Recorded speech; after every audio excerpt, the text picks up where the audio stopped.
Hello, everyone. Welcome back to the Lovin Riyadh Show. I'm your host, Rama. Today, we have a very interesting and very special guest with us today, Rajah Abli Blay, right? Yes. Okay. Welcome, Rajah. We're so happy to have you. Rajah is a reputation management expert.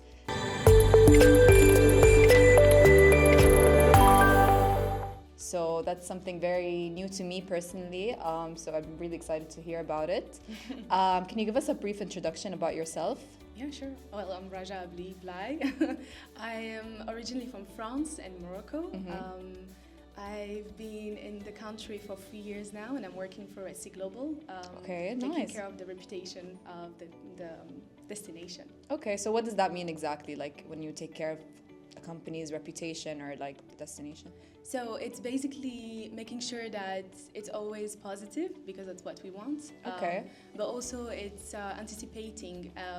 In general, it's communication, it's PR, it's a mix of every kind of, I would say, strategy to make sure that the image of the brand is always positive. Okay, that's so interesting. All right. So you mentioned you've been living in Saudi for 3 years, living and working obviously in Saudi. Yes. In Riyadh specifically, right? Yeah. So what was your first impression when you first arrived here? Was it your first time visiting when you first arrived? How has it changed over time? Honestly, I was extremely surprised because the first time I came, and I think it's because unfortunately, living in Western country, we're not really educated about what is happening here, and I was not expecting the diversity, people from all around the world. I was expecting only locals, also just the people being so open-minded and fun and nice and hospitable. So I think that's pretty much what I felt when I arrived. Yeah. Never been here before. My family, actually, my parents came for Hajj. Okay, like nice. 2011. Oh, so a long time before really the changes, exactly. I think. But still, they were very excited because it's such a, Medina, Mecca, it's such beautiful cities. Yeah. I was always excited to come here, and now I'm just very happy. Okay, that's great. So you think that it has changed throughout the time that you've been here, like in the last 3 years? Do you see a difference? Yeah, I do. I would not say about the mentality because it was already very much open. Yeah. People were very cool and fun. But I would say it's more how the city changed, things opening, buildings, new, there's always something new in Riyadh. Exactly, like the metro that we were just talking about just now. Exactly. Exactly. The brand new metro. Yeah. So there's always something new. And I would say from, the first year till now, I'm just excited to see what will happen. Yeah, I think there's going to be a lot of changes as well, maybe a lot of developments, like even in 1 year, there's a massive difference. Yeah. So it's exciting to live here now, I think. Right? Okay, so like we said, it's undergoing massive transformations, and I think especially in tourism. What do you think, as somebody who's working for Red Sea Global, what excites you most about kind of shaping the country's global reputation through Red Sea Global? Well, building a reputation it's very exciting and interesting. So let me just give you an example from my previous work when I was working for the French government. When you look at France, you see how the image, the branding is already done. It was done for the little story, and I don't want to, Yeah, go ahead. go too much in details. But when you look at France, it was built in the 17th century with Louis XIV. Yeah. The king, he decided to create l'art de vivre à la française, which means like the art, I would say the lifestyle, French lifestyle, and he put luxury, he put food, he put everything, in this thing. So he kind of built the reputation at the time. He built the soft power, that's how we call it. Okay. And the soft power is all about culture, art, tourism, things like this. And what is exciting today with Saudi Arabia is that we are building it from scratch. And that's why I was really keen to come here and also to join Red Sea Global. When you see Red Sea Global is a fully integrated, group development / operating. We have airport, everything, and what's exciting and why I wanted to move there is that, we are thinking of renewable. You know, we're thinking of sustainability. It's a pristine. Nothing was there before. It was completely empty. Yeah. Well, of course, some villages, but still, it was not what is happening right now. Exactly. Yeah. And because we wanted to show another side of Saudi Arabia, we decided to show it, but in a very smart way, respectful of the true nature, respectful of the local community, of the culture, etc. And that's what is exciting. Yeah, I think that's a good actually term. Like respectful is a massive part of Saudi's culture in general. Yeah, so integrating it into the reputation and like the look of Saudi, I think, is very important. Yeah, absolutely. And that's why it's exciting. So wherever, before joining Red Sea Global, I was a consultant, and I was doing communication, marketing also for a lot of PIF entity, but also destinations. And the main goal is all about Vision 2030, and it's all about making a new vision, a new thing, and that's what it's very exciting. Okay, and like you mentioned sustainability as well. I've seen that's a massive part of everything going on in Saudi right now. So how important is it, when doing what you do? Well, look at Red Sea Global, and I'm sorry, I'm going back to this again. No problem, that's where you work. It's 28,000 kilometers, and only one person is going to be developed as a destination, Okay. And then the rest is preserved. We work closely with, for instance, KAUST University. Yeah. We work with a lot of other entities, the Ministry of Environment, to make sure that we actually conserve it, and make it better, That's one example. But just in general, we have to think of the future, because unfortunately that was not the case a long time ago, when, let's say, you look at New York, or you look at those big cities, Paris, New York, etc. They didn't think about that. They didn't really think about the impact on the environment. I don't think not at all. And now we think of this because we believe in the future. Yeah. But also, at this time it wasn't a thing yet. Exactly. It really wasn't. Yeah. So when you see now, it's all about thinking of the future generation, making sure that they're empowered. Even the Vision 2030 is all about empowering Saudis, but the younger generation, making sure that they feel that they matter. And that's what we want to do. That's lovely, actually, because the younger generation now in Saudi, I think, is like powering everything. I know. Gen Z, like, literally. So that's so nice to hear. Okay, so has anything surprised you about working and living in Saudi, or any cultural moments that like left a strong impression on you? I think really, genuinely, I didn't thought it was that diverse. People from all around the world. I was not expecting it. People, also I didn't knew there were that many Moroccan.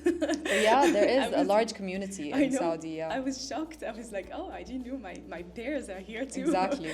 But in terms of cultural, because I'm also Moroccan, we have quite a similar culture. Yeah, true. So there wasn't much of like a shock, really. Not really, but I would say in terms of hospitality, just in general, I was very impressed. Okay. Oh yeah, the Saudi hospitality, they're known for it, Hafawa, right? Do I say it well? I guess so, yeah.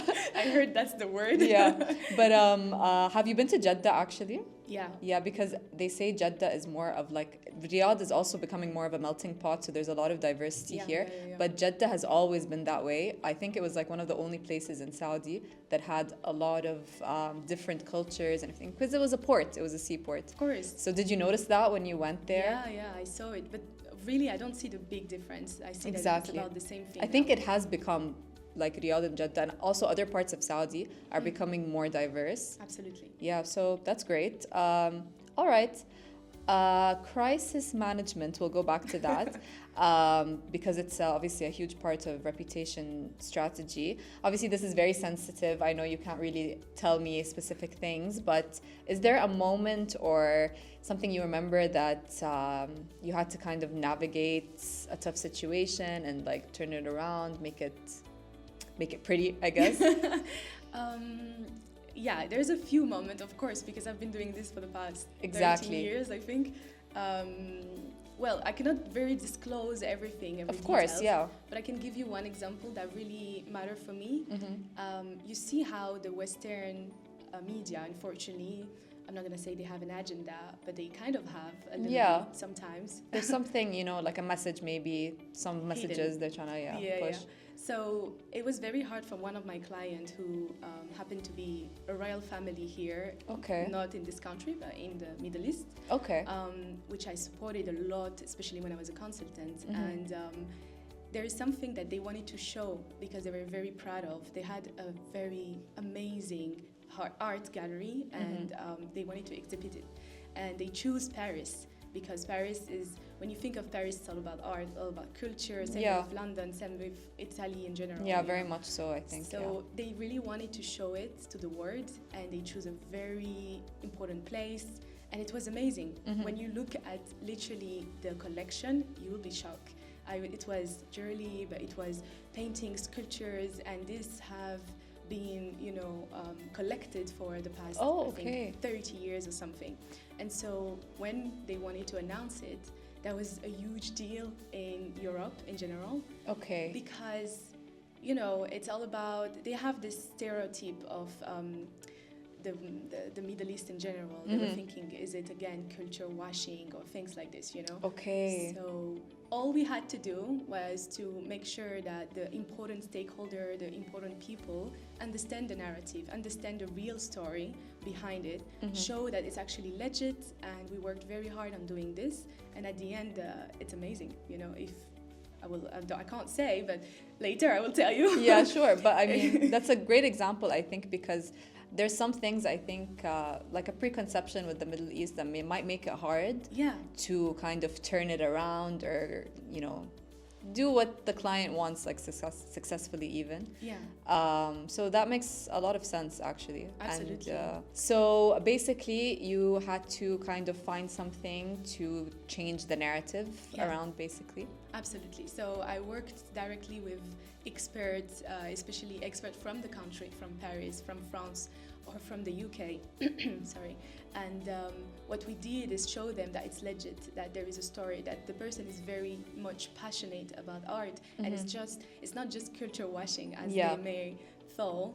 And at the end, they believed in it, and they came and saw. We worked with even the French government. We worked with so many different entities, and it was not, changing the narrative, but it's mainly giving our point of view. That's all about reputation. When there is a crisis in general, I'm not saying that I'm gonna come and manipulate things. I just want people to be nice with me or with my entity or with, I would say, the brand that I represent. And I want them to let me give my point of view, because it's not fair if I let everyone take the lead on talking. It's gossip at the end. And I'm not giving my point of view, so it's not really fair. So that's the whole purpose of crisis management. So it's not really about manipulation. It's more about just, I guess, going back to the essence of whatever it is. And giving your point of view. And also, generally, no one is perfect. No one. Whether you're a brand or you're a person, because I literally worked with different type of I would say type of clients, and no one is perfect. So when you make a mistake, it's normal. So it's just better to just acknowledge it and come clean and say, okay, but this is what I've put in place to avoid this happening again. I think that's I feel like working in your field, it's a good way to relate it to life as well, because, a lot of people, if they make a mistake, they kind of try so hard to go against it or kind of say, no, I didn't make a mistake, I did something else, but it's actually better to acknowledge it. Agree. And totally. That's kind of your own reputation as well, really, your own reputation management. This is it, Yeah, so do you apply it to your own life? I do sometimes. Yeah? No, I do. I think personally, if we talk about me, when I make a mistake, I always acknowledge it. And I would say something that my mom always say: if you made a mistake, own it. That's true. That's it. It's so much better, I think, than trying to find an excuse or being anything, a victim, or being it's the victim mentality. I can't. Me neither. That's something that I actually always think about, and I just never related it to this is actually someone's field of work, So that's so interesting. Okay, so obviously a big part of your, I think, field is social media, and reputation is obviously built over time, and social media makes it easy for, I guess, perceptions to shift. even overnight sometimes, some people get canceled overnight or something comes out and it just shifts the entire perception. How would you say you kind of stay ahead with this in today's fast-paced media landscape? Well, it's been a moment now that I'm sure the media, the social media, we have people that monitor literally 24-hour. Okay. Let us know what is happening in general. We also have software, thanks God. But I would say, let me just respond to this question differently. Sure, go ahead. It's all about anticipating. So reputation management or crisis communication or crisis in general management, it is anticipation. And for that, I always think, what could be a problem for my brand? Okay. What could happen if X, Y, Z happen? So I do that every year. I sit with my team. I sit with every department. I sit just with my client. It depends, I'm just thinking of all those years that I've been working over on crisis management. And this is what we do. We understand what could happen that could cancel us or that could make us look bad. And for that, I come up with mitigation plan and I make sure that, just like, let's say, I'm just going to give you an example. One of my clients say something on the news and it's not well interpreted. Sorry for my accent. No worries. It's a very hard word. Yeah, but I love it. Say it in French even. No worries. So basically, it's not well interpreted, and everyone is just thinking, oh, what is he saying, Well, me in my head, I already prepared something. And within 60 minutes, I'm going to respond. Either I respond, either I stay quiet. It depends, of the situation. Or sometimes it happens. I'm not aware of what is happening. Exactly, And I hear about it tomorrow. And I'm just like, oh. And my client happened to be in a conference in front of media. And he doesn't know what is happening, Well, I train him. I already train him how to say, what to respond, how to avoid responding. But most of the time, this is what I give him as an advice, is that just say you don't know. And I'll come back at you because I don't know the situation. I just, the meme, I just arrived. So you see. So you can't be on top of everything, really, But anticipation is very important. Okay. It's the main core, the core of the work. That makes sense. But it's hard to anticipate anything that could go wrong, So what would happen if something went wrong that really did not, enter your mind at all? I don't know if that happens often. Maybe you have more preparation or like... I would say it happened once and it was very funny. I can't really give a lot of but we were not expecting this at all, and we were attacked by the media, we were attacked by everyone. Well, we were quick. That's why you create a crisis unit. That's what I did in many of for my client, or even currently at Red Sea Global, I created a crisis unit. So people know what they have to do within 60 minutes, and we train and we are ready. Okay. So there's like a protocol maybe that process that happens. We hear about it, we meet, we write a statement, we prepare the spokesperson, and we put it. Okay. Go and talk. Sounds like a very stressful field to be in. No? Yes. I thought so. Do you handle it well, the stress that comes with it? What do you do to actually stay, not stress-free, but kind of, sane, I would say? Honestly, I've been around for a moment now. So I get used to. But when I was younger, when I started, and I would get like called at 3 a.m. and I was like, oh my God, what should we do? I realized, listen, this is business. We need to be okay. This is how I see the stuff. And I just focus on the thing that I prepared. I know what I have to do, so I just do it without thinking too much, if that makes sense. Okay, And to release my stress, usually I have... Every weekend I meet my friends, we do yoga, we do maybe Pilates, or we meet and we just chat, and I think it's the best, gossiping is the best. I think you have to unwind during the weekend in any kind of job, but especially yours, I would feel like. Okay, so you've worked in government, you said, you've worked with brands, you've worked in different industries basically. What do you think you've already mentioned anticipation, but what do you think there's something else that's something key as a principle of reputation management that would apply across any kind of board, like any field? Wow, I'm gonna say it again, it's anticipation. Again, so that's the main one, basically. It is.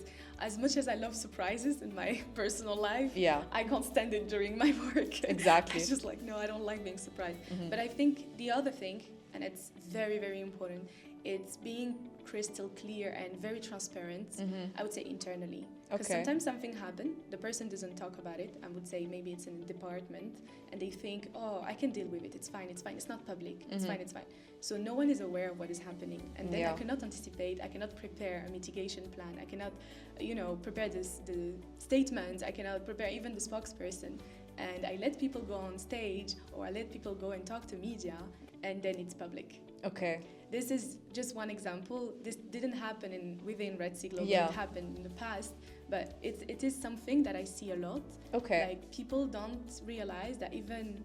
Okay, let me tell you something about the risk. We have like 5 levels of risk. 1 is okay, we call it the green zone. Okay. And then 5 is the red zone. Red zone, panic, basically. It means it means we have to do something quick. Yeah.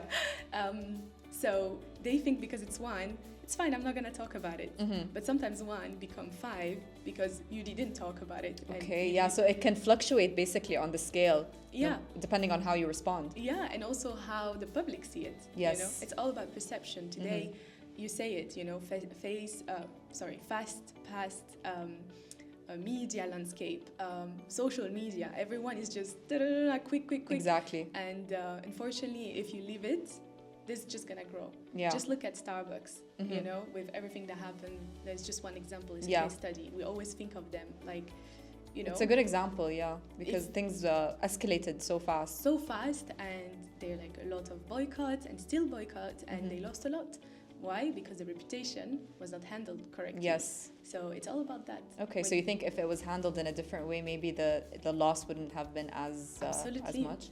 I don't know. I'm not working for them. I don't know. I wasn't here at the moment. You have to understand also, there's a lot, the ecosystem of the brand in general, there's a lot of stakeholder. You never know what they say, how they push, how they stop it. Sometimes you have the strategy as a person in charge of the reputation. Yeah. But there's so many other layers that you have to make sure they're happy with it to change the narrative or to change things. Okay. Oh, interesting.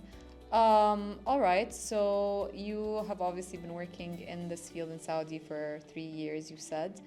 How would you describe working on Saudi's reputation today, in a few words, maybe? A few words? In general, the country, it's exciting because I say it because we're rebranding. Yeah, from scratch. It's actually a great point. Something that I wouldn't really think of. I mean, I can see it happening, but it's interesting to hear that actually working on its reputation from scratch, how it is. Yeah, it is exciting because there is a story. So there's so much. I would say the second word would be like discovery. We're discovering something new.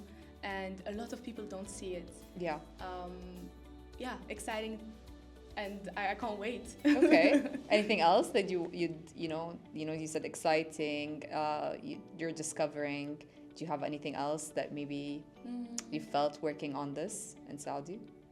I just feel like it is such a rich country in terms of culture. The moment you go to another region, from one to another, you see something new, you see something different. And I even realized that apparently the dialect is also sometimes different. Yeah. So it's such a big country. Exactly. And so much happening. So it's just, I can't wait to see how it's going to be developed in terms of storytelling. Yes. You see France, it's all about luxury. Think of France, you think directly. Luxury, art, you think of fashion, Yep. And here, I can't wait to see what we will be thinking. Yeah. So far, what I see is that it is the future. That's what I see. I think there's a lot of focus on future and a lot on heritage. Yes. Is what I've noticed because we were talking earlier before the podcast about Abha and Asir. Yeah. And I think there's a big story being kind of told about that region specifically. There's every other region also, but I've noticed it there.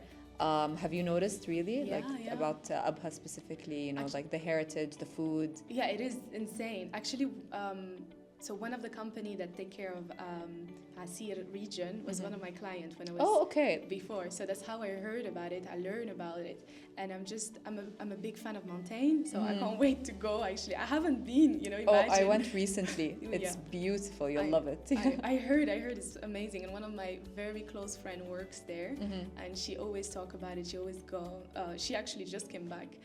Sending me photos, telling me, look how it's going to be amazing. I can't wait. I'm very excited about the region. They have a big focus on clothing as well, and the colors, the way that they weave as well, like they make the fabric and things like that. It's all about like triangles, and there's like specific colors that they have. So I think that's part of it, right? Like that's part of the story.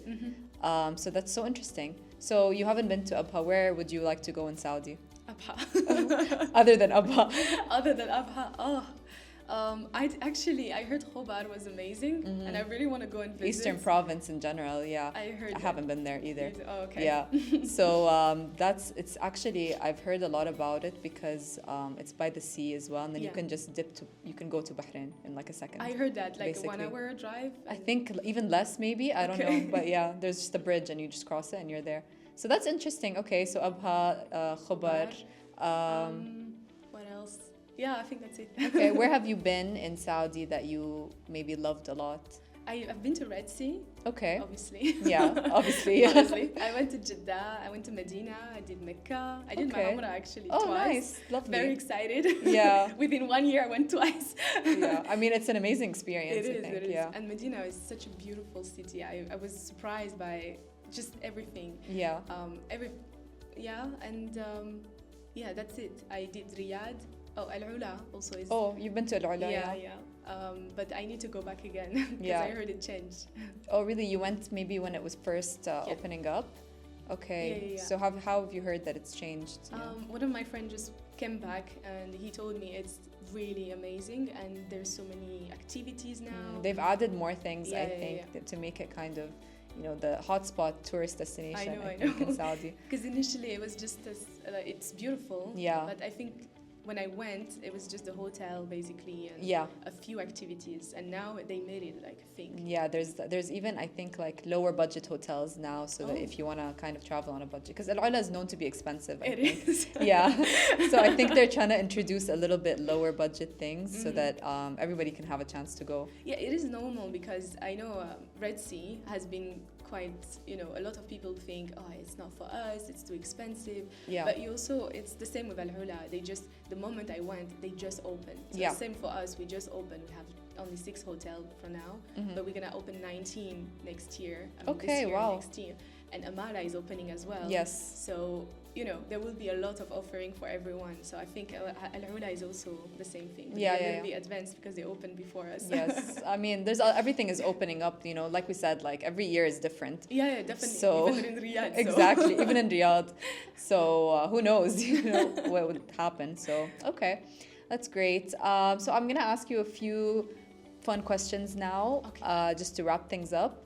I'll ask you first about, I already asked you, I had a question here about your most unexpected thing, but I think you told me the diversity. Yeah. So that's a great one, honestly. Great answer. And I can add also one more thing. Sure, yeah.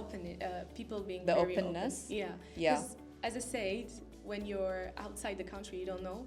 Yeah. Now I feel like people starting to know, because last year one of my very good friends from Germany came to visit, and she was like, I'm coming to visit the whole Saudi Arabia. Like, she went around and she was so amazed. Okay. So I'm just thinking, openness.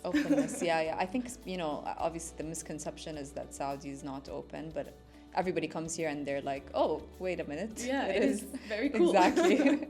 Okay. So do you prefer Saudi coffee or karak tea? Saudi coffee, yeah. It wakes you up straight away. And it's a good with a date. Exactly. It's the only type of coffee that wakes me up, actually. Really? Yeah. This one, no. This one puts me to sleep. But yeah, okay. So you've been around a lot in Riyadh. What's your favorite lunch or brunch spot even? There's like 2 very cool places I love. Nua, which is I think South African. Oh, okay. And it's very good. And it's Lassen Valley. Lassen Valley, yeah. It's one of my favorite places. Try the pancakes. Oh, okay. And the second is lunchroom, which I go a lot, and I need to stop. I mean, if you like it, might as well go a lot. They've seen me, I think, every weekend. Okay, so they know you. You're a regular. I do, yeah. And Mamlaka, we talked about it. Mamlaka social dining, I love it. Yes, love that spot. All right, so if you could describe your perfect weekend in Saudi in 3 words, how would you describe it? Okay, friends. Okay.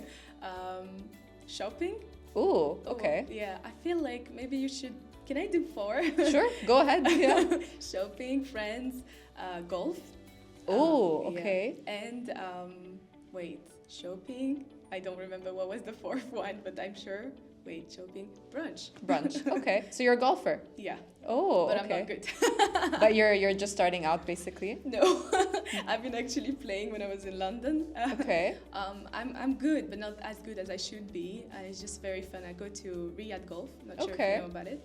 It's very, very fun. All right. How's the golf scene in Riyadh? It's amazing. Really? Very, very cool and brand new, and people are so sweet. I have now a teacher. Okay. So it's nice. Would you say there's a community in Riyadh, like for golf? Yeah. Okay. Absolutely. I don't know if you heard, but this weekend, I think there's the Leave Golf competition. Yes, I have heard, yeah. Yeah, and so I will be there. Okay. All right. So you also watch it, like you go and watch and everything? Yeah. Okay, that's so interesting. It is a social thing. It's a very social thing. I love it. Yeah. It's very relaxing, and we play with my friends, and we have conversation. Yeah, cool. I think it's that kind of sport where you can kind of talk as well. Like it doesn't get too heated, I think. Yeah. It changed from the gym. Yeah, exactly. Oh, that's fun. Okay. Okay, we already talked about that. Okay. So if you had to give a 1-sentence elevator pitch on why people should visit Saudi, what would it be? Okay, this is the future. Ooh, that's a good one. If you want to be one of the first person to discover something brand new, pristine sometimes, you want to be connected with the heritage but still see the modernity, you want to feel connected also with the local, understand the culture in general, and how respectful they are, and how the hafawa, as I say, the hospitality, and how hospitable they are. Yeah. You have to come and visit Saudi. Okay, lovely. Last question is, what is your favorite Saudi dish? Oh, I don't know. If I say it, I know that I made a mistake once, and I'm scared to say That's it. That's okay. Go ahead. I said the mandi once. Okay, yeah, that's right. It is Saudi? Yeah. Oh, is it Saudi? I don't know. Good question. That's the problem. But I mean, they do eat it here. Yes. So that would be okay. So you like that? I love it. Yeah. Is there anything else that you like that maybe is specific to Saudi? The thing is, I don't know the dish. I don't know the name. But there's like this dates mix with some, I think... what is the name again? Is it like a dough? Yeah, kind of a dough, and you have it like a paste. And I think it's arika. I think that's the one, but I'm not sure. Yes, that's the one. That's that. With an in. Okay, yeah. See, I don't even know the names of them, but it was really good. I've tried that. Yeah. It is so good. It's amazing. Yeah. I had some recently. Actually, one of my colleagues, her mom made it, and it was just amazing. Yeah. Thank you, Anouf. Well, I'm glad. Do you go to any Saudi restaurants, or do you experience any Saudi cuisine? Really? Usually, my friend invite me. That's the thing that I love about Saudi Arabia, like the local. And also, you have to know, I have to say it, my best friend is Saudi, and so she always very hospitable and invite me to eat the food, and so other friends as well. So she kind of shows you basically the traditions, the culture. Okay. Through food. Yeah. Food is the best way. Honestly, it really is. And her mom as well. Yeah. So you get the authentic Saudi cooking, basically. Yes. Yeah. Mom's foods are always the best dishes. Trust me, I miss it. Better so than much. any restaurant, really. Yeah. Well, as a French Moroccan. Exactly. My mom cooked Moroccan food, and I miss her so much. I'm sure. Yeah. Do you go back home? Yeah. Regularly? Actually, you know what? Last year, no, because they all came. We spent Ramadan together here. It was amazing. Ramadan in Saudi is something else. The best. Really, really. I can't wait for Ramadan, actually. So, not last year, but I will go. I'm planning on going to see them. Okay, that's lovely.